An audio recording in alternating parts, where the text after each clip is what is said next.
बात बताते नहीं है। उनको अच्छा लगता है बाबा साहब को बुद्ध के बारे में बताने के लिए, बुद्ध से बाबा साहब का संबंध बताने के लिए। अरे लेकिन बिरसा मुंडा का भी तो संबंध बताओ भाई, वो भी तो उसके आंदोलन की देन है। अगर बिरसा मुंडा का आंदोलन नहीं होता तो बाबा साहब को ये मौका इस देश में नहीं मिल पाता, क्योंकि कोई चाहता ही नहीं था। हम अपनी जमीन पे बाबा साहब को हरा दिए भंडारा से, वही डॉक्टर बाबा साहब अम्बेडकर पहली बार वहां से जीते। इसलिए बाबा साहब ने लैंड एक्विजिशन एक्ट का लंदन में समर्थन किया, गोलमेज परिषद में समर्थन किया, और जो कानून ब्रिटिश गवर्नमेंट ने एमिकेबल सेटलमेंट के तहत बनाया था उसको संविधान बनाने के बाद बाबा साहब ने वैसे ही रखा। साथियों, आज मेरी माँ के बदन पे कपड़े हैं, मेरे बहन के बदन पे कपड़े हैं, मेरे भाई के बदन पे कपड़े, हमारे बच्चों के पास में रोटी है, उनको रिजर्वेशन है, उनको पहचाना जा रहा है। आज वो जंगल में नहीं है, कुछ हद तक के यहाँ पर आके खड़े हो गए। ये जो पुन्नाई है ये महामानव क्रांति सूर्य भगवान बिरसा मुंडा की देन है। ये भगवान है, ऐसा भगवान जो मरना सिखाता है, लड़ना सिखाता है, भगना नहीं सिखाता। बिरसा मुंडा की फौज में गांडुओं की कोई जगह नहीं है।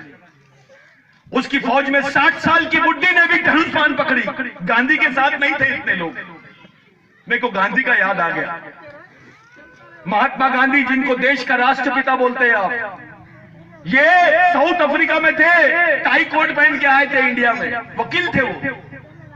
महात्मा गांधी को मालूम नहीं था देश का चित्र क्या है। कांग्रेस का पहला अधिवेशन था रामगढ़ में, तब महात्मा गांधी वहां गए और वहां के अधिवेशन के इसमें पहले बोर्ड लगा हुआ था, महामानव क्रांति सूर्य धरती आभा भगवान बिरसा मुंडा। गांधी जी ने इतने सारे नाम देखा। गांधी जी ने पूछा, भैया ये इतने लोग कौन कौन है?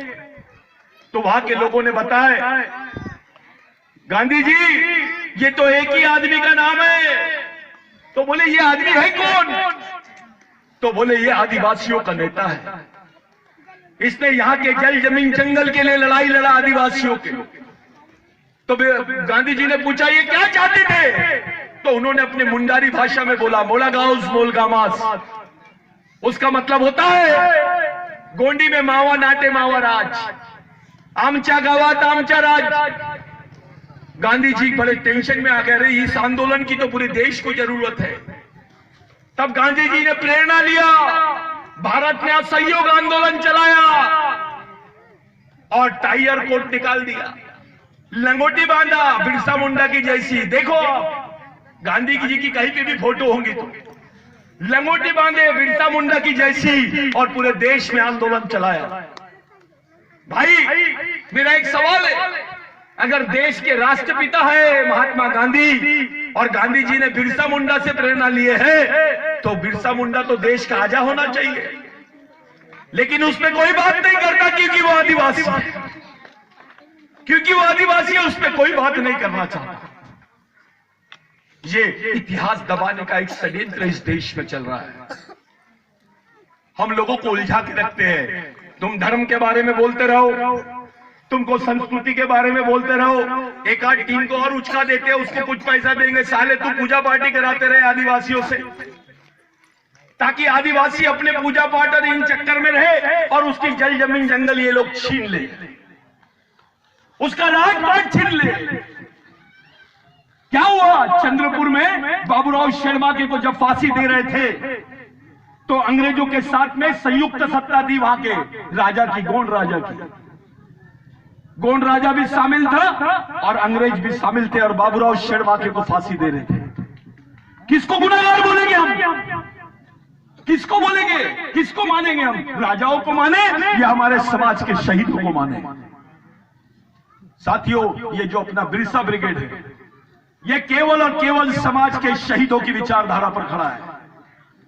हम लोग अपनी जल जमीन जंगल के बारे में सोच रहे हैं, हम अपने बारे में बात कर रहे हैं। 2011 में सुप्रीम कोर्ट ने बोला, उस वक्त जो बात बिरसा मुंडा ने बोला था, सुप्रीम कोर्ट ने बोला आदिवासी ही देश के मूल निवासी है, इस देश के मालिक है, इनको मूल निवासी होने का सम्मान मिलना चाहिए।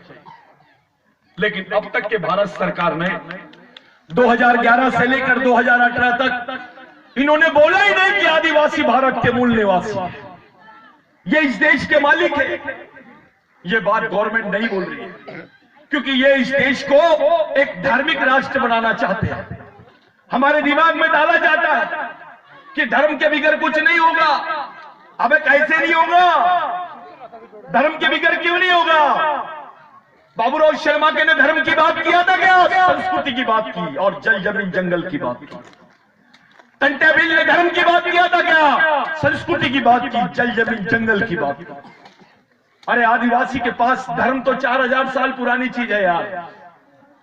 इस भारत में नहीं, विश्व में धर्म नाम की संस्था का जो निर्माण हुआ है, पैदा हुई, उसका जो बर्थडे है वो 4000 साल पुराना है। लेकिन संस्कृति का जो बर्थडे है वो 20,000 साल पुराना है। मैं अभी दिल्ली में था, मी जे बोलत आहो तुम्ही ऐकून घ्या। जर तुम्हाला हिंदी नाही समजत असेल तो मी मराठी बोलण्याचा प्रयत्न करतो। तो दिल्लीमध्ये एका माणसाने मला विचारलं, सतीश पेंडाव, एक मीटिंग चालत होती तिथं, वेगळे वेगळे राज्याचे वेगळे वेगळे लोक होते, वेगळे वेगळे समाजाचे लोक होते। त्यांनी माझी खिल्ली उडवण्यासाठी मुद्दामून हे प्रश्न उपस्थित केला की सतीश पेंडाव, तुझ्या समाजाचे लोक महुआच्या झाडाला या म्हणून अगरबत्ती लावतात म्हणे, कारण महुआची दारू पीते। तुम्हारे लोग वो महुए की झाड़ को पूजते हैं इसलिए क्योंकि तुम्हारे लोग महुए की दारू पीते हैं। तो मैंने उसको याद दिलाया, अबे यही बात बिरसा मुंडा ने बोला था कि आदिवासी आदमी, बिरसा मुंडा ने क्या बोला था कि आदिवासी आदमी महुए को अपना पेन क्यों मानता है, वह अपना पेन केला क्यों रखता है महुए के झाड़ के पास। तो बिरसा मुंडा ने बताया, आज से 10,000 साल पहले जब गेहूं नहीं था, जब चावल नहीं था, जवार नहीं होता था, आदमी महुए की ही रोटी बनाता था, महुए का इरुक बनाता था, जिसको आप लोग महुए का जूस बोलते हैं, और उसी को पी कर वो जीता था, उसी के भरोसे वो जिंदा रहता था। तो जिस महुए के झाड़ ने उसको रोजी रोटी पालन पोषण दिया है, उसी को पेन मानता है आदिवासी। मैंने बोला, अबे तुम्हारे तो भगवान बदलते रहते, लेकिन हमारा भगवान नहीं बदलता। आदिवासी आदमी ने महुए को 1,500 नहीं 10,000 साल से आज तक के महुए को पूछता है। जो समाज का आदमी एक झाड़ से बेईमानी नहीं कर सकता है, वो इंसान से क्या बेईमानी करेगा। ये बात बिरसा मुंडा की बात से सामने आई। भाइयों, मैं आप लोगों को सिर्फ इसलिए बताना चाहता हूं कि आपने एक ऐसी मूर्ति बिठा दी यहां पर कि जिसको लेकर आज पूरे देश में नहीं, विश्व में चर्चा है। आज ये आदिवासियों का मॉडल है, पूरे विश्व के आदिवासियों ने बिरसा मुंडा को मान लिया है। कुछ अपने ही है यहाँ के हंडू झंडू जो नहीं मान रहे। मेरे को आते वक्त बड़ा खराब लगा कि भैया यहाँ पर आए तो कुछ लड़कों ने बताया कि यहाँ पर पुतला बैठने वाला था, वो पुतला बना लिए भाऊ। कुछ लोग बोलते मत बिठाओ, ये मत बिठाओ। पहले पुतला बिठाओ, बाद में देखेंगे साहब। ये फालतू के झगड़े मत करो। बिरसा मुंडा बड़ा कि तू बड़ा रहे? बिरसा मुंडा पागल था क्या? 25 साल की उम्र में अपने समाज के लिए उसने इतनी बड़ी कुर्बानी दिया। अरे 25 साल की उम्र में तो जीन्स पहन के चिड़ीमारी करते हैं लोग, देखते हैं। बिरसा मुंडा ने नहीं, 14 साल की उम्र से अपने समाज के लिए इतनी बड़ी लड़ाई खड़ी किया, जिसपे आज विश्व के लोग रिसर्च कर रहे हैं। एक उदाहरण बताता हूं। एक बार बिरसा, बहुत तूफान आ रहा था, खूब तूफान येत होता, हवा धून वारा खूप चालत होता। काय झालं? विश्व प्रसिद्ध मंदिर आहे जगन्नाथचं मंदिर, ये राम मंदिर तो अभी आया, उसके पहले जगन्नाथ का मंदिर बहुत फेमस था। जितने चड्डी वाले थे सब उसी के बारे में सोचते थे पहले, जितने लोग थे वो सबसे पहले उसी के बारे में सोचते थे। उसी जगन्नाथ के मंदिर के पास में भगवान बिरसा मुंडा खड़ा था। बहुत तूफान आ रहा था, सब लोग भाग रहे थे इधर उधर, और कुछ सामने में 20-25 सुअर के बच्चे और 2-3 सुअर बड़े ठुटर रहे थे। बिरसा मुंडा ने देखा कि अगर मैं इनको नहीं बचाता हूं तो ये तो मर जाएंगे बेचारे। बिरसा मुंडा ने जगन्नाथ के मंदिर का ताला तोड़ दिया, और ताला तोड़ने के बाद पूरे सुअर के बच्चों को अंदर घुसा दिया और ताला बंद कर दिया। सुबह हो गई, बहुत हंगामा हो गया, विचार झाला म्हणे बिरसा मुंडाने अपवित्र करून टाकला देवाला, पूर्ण मंदिर अपवित्र झाला, आता बिरसा मुंडाला याची सजा भेटली पाहिजे करके कुछ महंत लोगों ने, कुछ पुजारियों ने, पंडों ने ये बोला कि नहीं, बिरसा मुंडा को समाज से निकाल देना चाहिए। लेकिन बिरसा मुंडा ने एक सवाल रखा कि मेरे सवाल का जवाब दे देना, आप मेरे को सार्वजनिक फांसी दे देना। बिरसा मुंडा ने पंडा से पूछा, अबे ये सूरज को किसने बनाया? तो उसने बताया, ऊपर वाले ने। फिर बिरसा मुंडा ने बोला, ये झाड़ को किसने बनाया? तो बोले ऊपर वाले ने। फिर बिरसा मुंडा ने बोला उसको, तेरे को किसने बनाया? तो बोले ऊपर वाले ने। फिर बिरसा मुंडा ने पूछा, ये सूअर को किसने बनाया? तो बोले ऊपर वाले ने।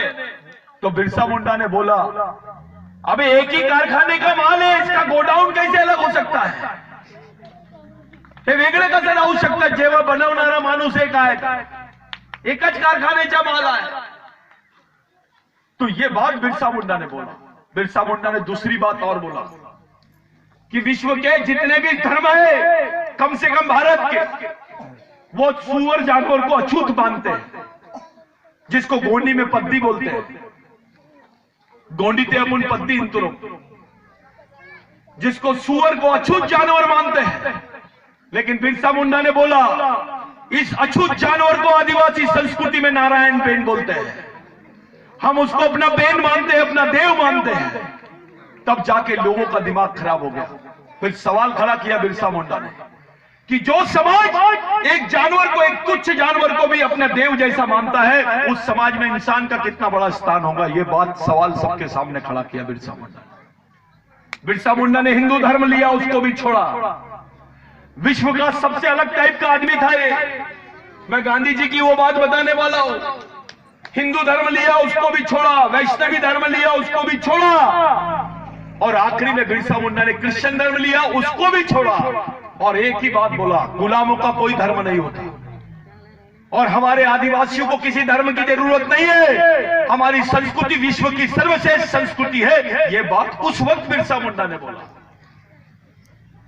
ये बात कितनी महत्व रखती है कि ऐसा धर्म लेकर उसको छोड़ना कलेजा लगता है, मामूली बात नहीं है। इसलिए बिरसा मुंडा को भगवान बुद्ध के बाद बिरसा मुंडा ही एक ऐसा आदमी था जिसको इतनी बड़ी पदवियां दी गई। क्रांति सूर्य महामानव, 25 साल की उम्र में क्रांति सूर्य महामानव, धरती आभा यानी धरती का आभा, उसका संरक्षक भगवान बिरसा मुंडा। ये मामूली बात नहीं है भाई। ये हमारे लोगों के बीच में 137 साल के 32 साल के बाद में हमारे बच्चों को पता चल रहा है कि हमारा बाप कौन है, क्या हाल है हमारे। अरे माधुरी दीक्षित की बात तो पूरे देश में खड़ी हो जाती है। एक दिन माधुरी दीक्षित के कमर में लचक आ गया तो पेपर में आ जाता है। संजय दत्त को बुखार आ गया तो पेपर में आ जाता है। मोदी जी ने कोट पहन लिया तो पेपर में आ जाता है ना। शंकराचार्य को बुखार आ गया तो पेपर में आता है।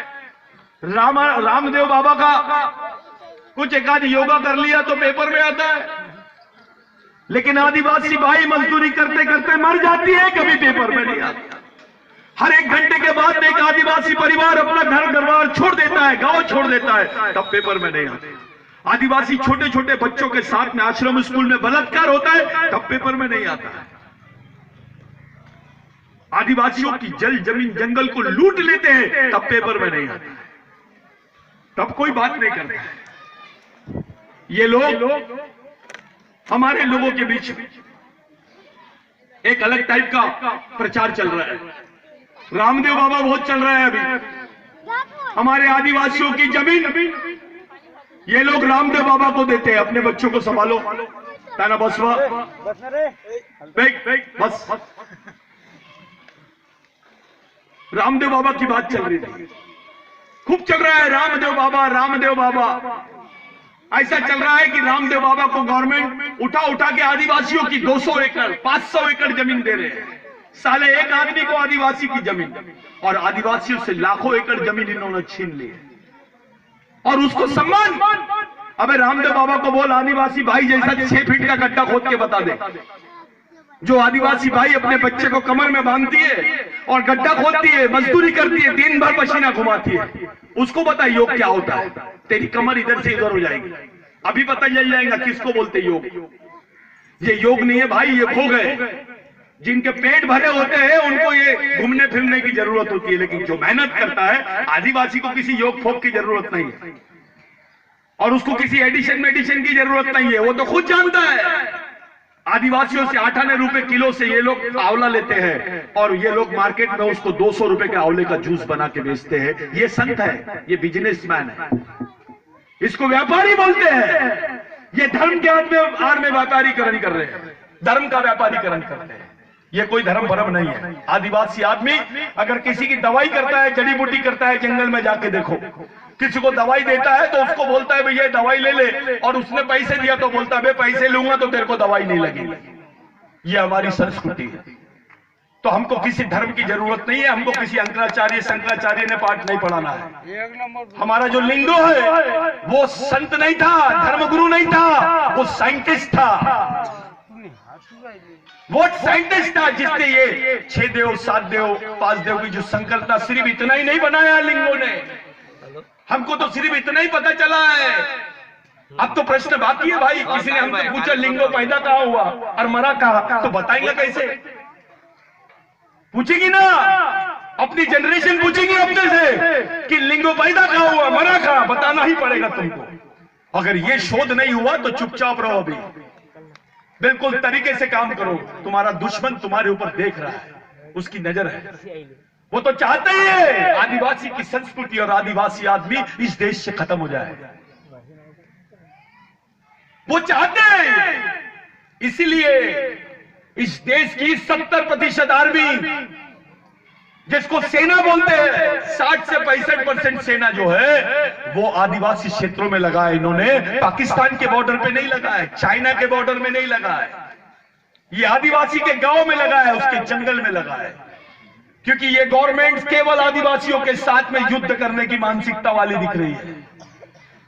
अब एक गोर गरीब आदिवासी आदमी जिसके बदन पे कपड़े नहीं, जिसको खाने को रोटी नहीं मिलती है, उसके क्षेत्र में आप मिलिट्री क्यों लगा रहे हैं? वहां तो रोजगार की जरूरत है, वहां वाचनालय की जरूरत है, लेकिन आपने सीआरपीएफ का कैंप लगा दिया। जो मिलिट्री पाकिस्तान के बॉर्डर में रहना था, वो गढ़चिरौली में, हमारे छोटे छोटे जंगलों में, देवरी में, बस्तर में, झारखंड में, उड़ीसा में, आसाम में, आदिवासी क्षेत्रों में क्या कर रही है भाई? कभी सवाल खड़ा करो। इसका मतलब साफ है, इस देश में एक अलग टाइप की रणनीति चल रही है आदिवासियों को खत्म करने के लिए। मैं भगवान बिरसा मुंडा की और महान महात्मा लिंगो की कसम खा के बता रहा हूं। अब हालत कैसे है अपने? थोड़ा 5 मिनट बोल सकता हूं कि नहीं? हाँ बोलो। हाँ, मैं 5 मिनट बोलना चाहता हूं। मेरी तबीयत ठीक नहीं थी, मैं नहीं आ रहा था, लेकिन बाड़ू भाऊ माधुरी ताई ने मेरे को बहुत ये किया। मेरे को ऐसा लगा कि भैया मैं माधुरी ताई गुस्सा हो जाएंगे तो कैसा होगा, क्योंकि मूवमेंट में कार्यकर्ता का स्थान नेता से बड़ा है। मिशन में सबसे बड़ा होता है कार्यकर्ता, उसकी इज्जत एता नेता अपन कपड़े सफेद कपड़े दर्जनों से आ जाएंगे, लेकिन एक कार्यकर्ता नहीं मिलेगा। एक नेता बनाओगे तो 5 साल समाज का काम करेगा, लेकिन एक कार्यकर्ता बनाओगे तो जिंदगी भर समाज के लिए काम करेगा। हमको कार्यकर्ता बनाना है। तो मैं ये बताना चाह रहा था, क्या बोल रहा था मैं, कि ये जो परिस्थिति निर्माण की है इन लोगों ने, ये कैसे आ गई है? देखो, अभी विधानसभा का मोर्चा यहां पर था आदिवासियों का, मैं वो मोर्चे में था, और उसके दूसरे दिन एक और आदिवासी का मोर्चा था। तो मैं देखने गया की साला नेमका हा मोर्चा कोणासाठी आहे, आताच तो काढलो आम्ही आदिवासींचा मोर्चा, आता दुसरा आदिवासींचा मोर्चा कुठून आला? तो मी बघितलं की काय पारधी भाई आपल्या समाजात पारधी पण लोक येतात, ते पण आदिवासी आहेत, हमको मालूम ही नहीं ये पारधी आदिवासी है करके। तो बेचारे वो लोग अपना मोर्चा निकाले और उन्होंने पोस्टर में क्या लिखा? साहेब आम्हाला भीक मागण्याची परमिशन द्या, भीक मागण्याचा लायसन द्या, यानी भीख मांगने का लाइसेंस मांग रहे हैं आदिवासी लोग। ऐसी किसी समाज में परिस्थिति नहीं हुई। हमारा आदमी बोल रहा है साहब कुछ नहीं दे रहे तो भीख मांगने का लाइसेंस दो, और साले भड़वे नेता, गांडू नेता, वो हमारे समाज के लोग उनके बारे में मिलने भी नहीं आए उनसे साले। ऐसे समाज के नेता ना समाज के नहीं हो सकते, ये समाज के गद्दार है। अब एक आदिवासी जो तुम्हारे समाज का नहीं है, तुम्हारा सर्टिफिकेट लेता है और तुम्हारा आरक्षण लेता है, उसको बोगस आदिवासी बोलते हो तुम। लेकिन एक आदिवासी तुम्हारे समाज में ऐसा भी है जो तुम्हारा ही आरक्षण लेके आमदार बना है, मिनिस्टर बना है, अधिकारी बना है, और तुम्हारे ही समाज के बारे में नहीं सोच रहा है। ऐसे आदिवासी को गद्दार आदिवासी बोलते हैं। ये बोगस आदिवासी से ज्यादा डेंजर अपने समाज को गद्दार आदिवासी लोग हैं। इनसे सावधान रहना मेरे भाइयों। जब ये पारधियों की हालत ऐसी हो गई है, पूरे महाराष्ट्र में किसी समाज ने कभी भीख मांगने का लाइसेंस मांगा क्या? नहीं। लेकिन आदिवासी ये स्तर पे आ गए बेचारे। किसी समय अपना राज मांगने वाली कौम, किसी समय अपना जल जमीन जंगल मांगने वाली कौम, किसी समय आरक्षण की बुनियादी लड़ाई लड़ने वाली कौम आज सड़क पे भीख मांगने के लिए आ गई है। इससे ज्यादा शर्मनाक बात हमारे लिए हो नहीं सकती। और हम लोग गोंड सम्मेलन, प्रधान सम्मेलन, अबे साले तेरे को मालूम नहीं है तो काय को करते तुम? समाज एक है, इसको इस तरीके से आंदोलन को चलाना चाहिए कि समाज में गलत मैसेज नहीं जाना चाहिए। ये मैंने वर्धा में भी देखा हो। मैं यहां से खुलेआम बोलता हूं, मैं किसी से डरने वाला आदमी नहीं हूं, और मैं किसी को पूछना, क्योंकि मैं समाज के लिए जीना चाहता हूं, समाज के लिए मरना चाहता हूं। ये मैंने देखा गोंड प्रधानों के बहुत सम्मेलन चल रहे हैं। अबे तुम लोग पागल हो गए हो क्या? सबसे बेवकूफ कौम है गोंड और प्रधान। इन लोगों की वजह से आज पूरे मध्य भारत का ये हाल है। अगर ये एक जगह आ जाते तो आज अपन लोग यहां पर अपनी सत्ता खड़ी कर सकते थे, अपना साम्राज्य स्थापित कर सकते थे। भाइयों, मैं ये बताना चाहता हूं, आई मी जे सांगत आहोत तुम्हाला ही सत्य घटना आहे। आपल्या लोकांना आता जेवायला नाही भेटत आहे, आपल्या समाजासाठी काम नाही उरलेले आहेत, लोकांना काम नहीं भेटत आहे। तुम लोग जो गड्ढा खोदने का काम पूरे देश में 70% आदिवासी करते हैं, वो गड्ढा खोदने का काम करते, अगर एक दिन गड्ढा खोदने नहीं जाएंगे बेचारे तो वो लोग भूखे मर जाएंगे। अब गड्ढा खोदने की भी मशीन निकल गई है। अब मशीन निकल गई है तो वो भी काम तुमको मिलने वाला नहीं है, तो वो जिंदा कैसे रहेगा? अब सबसे आखिरी काम है गड्ढा खोदने का काम, अब वो भी काम तुमको नहीं मिलेगा, वो भी मशीन आ गई है। जिंदा कैसे रहेगा आदिवासी आदमी? थोड़ा इस पे बात करना। और यही हालत है मेलघाट, यही हालत है नंदुरबार की, यही हालत है तुम्हारा इधर उत्तर कोल्हापुर की, यही हालत है गढ़चिरौली की। आज हमारे लोगों की हालत क्या है? उनको खाने को नहीं, काम नहीं है, तो क्या कर रहे हैं आदिवासी लोग? 800 रुपए में अपना खून बेच रहे हैं। मैं सच बोल रहा हूं। अपने आदिवासी लोग जिनके यहाँ काम नहीं मिलता बेचारे जाते हैं, 800 रुपए में अपना खून बेचते हैं, और खून बेच के जो पैसा लाते हैं वो बीपीएल का अनाज लेते हैं, अपने बाल बच्चों को खाना खिलाते हैं। अबे विज्ञान बोलता है कि खाना खाएगा